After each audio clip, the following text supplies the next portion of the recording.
The envelope was official-looking, city seal in the corner. A traffic violation notice. I tore it open, annoyed. I'm a careful driver, but the notice wasn't for my car. The license plate, make, and model listed belonged to a vehicle I'd never seen. A gray 2018 sedan. The violation was for running a red light at the intersection of 5th and Main. The fine was standard. But the detail that froze me was the date and time. Last Tuesday, 11:23 p.m.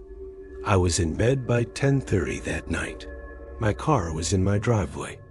Beneath the fine print was a grainy, black and white photo from the traffic camera. It showed the gray sedan clearly. Mid-intersection, the light blazing red above it. The driver's side window was down, and leaning slightly out of it, his face a blur of pixels but his posture unmistakable, was me. Or someone who looked exactly like me, wearing my favorite jacket. My heart hammered against my ribs. This was impossible. A glitch, a double exposure, some bureaucratic error. I called the number on the notice. After navigating a maze of automated prompts, a bored-sounding clerk confirmed the details. Photo evidence is clear, sir.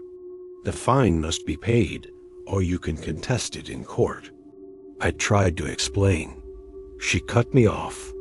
The system matches the vehicle's registered owner, and that's you, according to the DMV. I hung up, my mind racing. I logged on to the DMV website. Under my profile, next to my actual car, was a second vehicle, a gray 2018 sedan, registered to my name and address 9 months ago. I never did this. I filed a fraud report immediately. The woman on the phone was sympathetic, but slow. It happens, she said. We'll start an investigation. It can take 6 to 8 weeks. You should still pay the fine to avoid penalties. I felt violated. Someone had woven a ghost car, a ghost version of me, into the legal fabric of my life. I drove to the intersection from the photo, 5th and Main. It was a busy downtown crossing, surrounded by buildings. I looked for cameras, for clues. Nothing. A week later, another envelope arrived. This one had no return address. Inside was a single photograph, printed on glossy paper. It was a color image, taken at night from inside a vehicle. The dashboard was unfamiliar. Through the windshield, you could see the front of my house, my porch light on. The timestamp in the corner of the photo matched the time of the alleged traffic violation, 11:23 p.m. Someone had been sitting in a car outside my home, taking a picture. At the exact moment, I was supposedly running a red light across town. The photo was proof I was being framed, but also proof I was being watched. I went to the police. They took the photo, the ticket, my statement. They were professional, but I saw the skepticism. My story was strange. They said they'd look into it. Days passed. I was a nervous wreck, checking my DMV record daily. The ghost car was finally removed. The ticket was dismissed. The police called to say they defound the gray sedan, abandoned in a long-term parking lot at the airport. It had been stolen months prior. A dead end. They suggested it was a complex case of identity theft and told me to monitor my credit. I tried to move on. But yesterday, I received a final piece of mail. A small padded envelope. Inside was a key fob for a car, a gray 2018 sedan, and a note typed on a single line. The investigation is closed. The car is yours. You'll need it for the next trip. The system has your schedule. I threw the key fob in a river. I thought that was the end of it.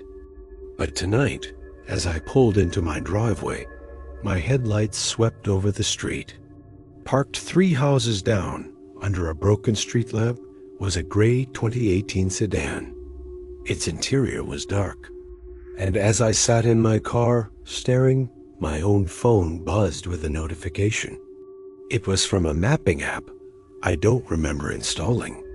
The screen showed a route already plotted, a destination 200 miles away, an estimated arrival time, and a single blinking prompt at the bottom. Trip logged. Begin navigation. Your first violation was a warning. The next one has a passenger. I looked back at the gray sedan. For a moment, I thought I saw the silhouette of someone sitting perfectly still in the passenger seat. Then, the dome light inside my own car flickered and died. The app on my phone refreshed. The estimated arrival time updated. It was now 30 minutes sooner. I sit here now, engine off, in the dark of my own driveway. The map is still glowing on my phone. The gray sedan hasn't moved. I understand now. The ticket wasn't a mistake. It was a receipt. Proof of purchase. Someone didn't steal my identity to commit fraud. They used it to register a vehicle for something else, for a service I never ordered.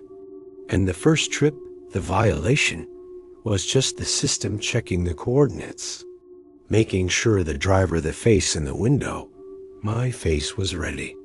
The engine of the gray sedan across the street turns over. Its headlights flare to life, not in the bright white of normal beams, but in a cold, spectral blue. They flash once, twice. A signal. My phone buzzes again. A new notification from the city's automated system. It's a courtesy alert. Heads up, it reads. The red light camera at 5th and Main is currently active. The map app chimes. The route is locked in. The gray sedan's engine idles, waiting. It seems I have a schedule to keep, and the system, it seems, is always watching. And it never, ever logs the wrong driver.